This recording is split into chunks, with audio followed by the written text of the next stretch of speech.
কোরবানির পশুর চামড়ার সংগ্রহের বিস্তারিত জানাতে রাজধানীর পোস্তা থেকে যোগ দিচ্ছেন সহকর্মী শাহিদ আহমেদ। শাহিদ, এখন পর্যন্ত কতটুকু চামড়া সংগ্রহ হয়েছে এবং দাম ও মান নিয়ে কোনো অভিযোগ আছে কিনা জানাবেন।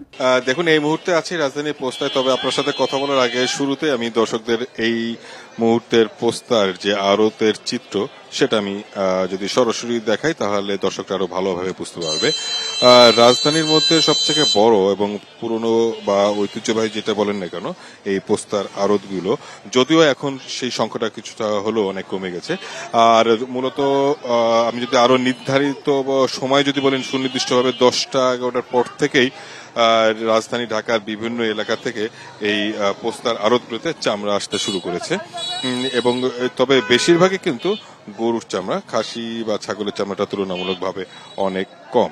আর এইখান থেকে রাজধানীর আপনি কিছুক্ষণ আগে প্রতিবেদন দেখছিলেন সায়েন্স ল্যাব সহ অন্যান্য যে এলাকা, সেই এলাকা থেকে মৌসুমী ব্যবসায়ী ফরিয়া যারা আছে তারা বাসা বাড়ি বা বিভিন্ন পাড়া মহল্লা থেকে চামড়া সংগ্রহ করে এই পোস্তার আড়তে তারা বিক্রি করতে আসছেন। এই আড়ত থেকে লবণজাত করে তারপরে কিছুদিন পরে সাফা টানেরিতে চলে যাওয়া হবে।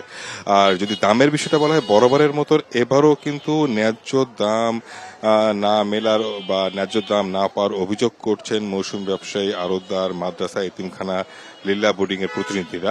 যদিও গত বছর তার আগের বছর আমরা যদি তুলনামূলক চিত্র দেখি সেক্ষেত্রে কোনো চোখে পড়ার মতো কোনো পরিবর্তন নাই। যদিও সরকারিভাবে নানা উদ্যোগ, নানা আশা ভরসার কথা শোনানো হয়েছিল এবং সরকারিভাবে লবণযুক্ত চামড়ার দাম নির্ধারণ করা হয় প্রতি বর্গ ফুট হিসেবে, কিন্তু লবণজাত মানে লবণ ছাড়া কাঁচা চামড়ার দামটা নির্ধারণ করা হয় না। এই সুযোগটা আসলে পাইকার, আড়তদার, ট্যানারি মালিকরা নিচ্ছেন বলে অভিযোগ করছেন মাদ্রাসার প্রতিনিধিরা যারা এখানে মৌসুমী ব্যবসায়ী তারা।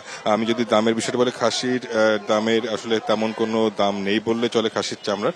আর গরুর চামড়া আকার ভেদে বিক্রি হচ্ছে 300 থেকে 600 টাকা, 700 টাকার মধ্যে। আর এর সাথে লবণের খরচ যুক্ত হবে যারা আড়তদার তাদের বক্তব্য অনুযায়ী আরো 300 থেকে 400 টাকা। যদি এক কথায় আপনাকে বলা হয়, কাঙ্ক্ষিত দামে চামড়া না বিক্রি বা দাম না পাওয়ার অভিযোগ করছেন মৌসুমী ব্যবসায়ী সহ চামড়া সংশ্লিষ্ট যারা খুচরা বিক্রেতা। মূলত এই ছিল রাজধানী পোস্তার আড়ত থেকে চামড়া বিক্রি নিয়ে সবশেষ। কোরবানির পশুর চামড়া নিয়ে বিস্তারিত জানাচ্ছিলেন সহকর্মী শাহিদ আহমেদ।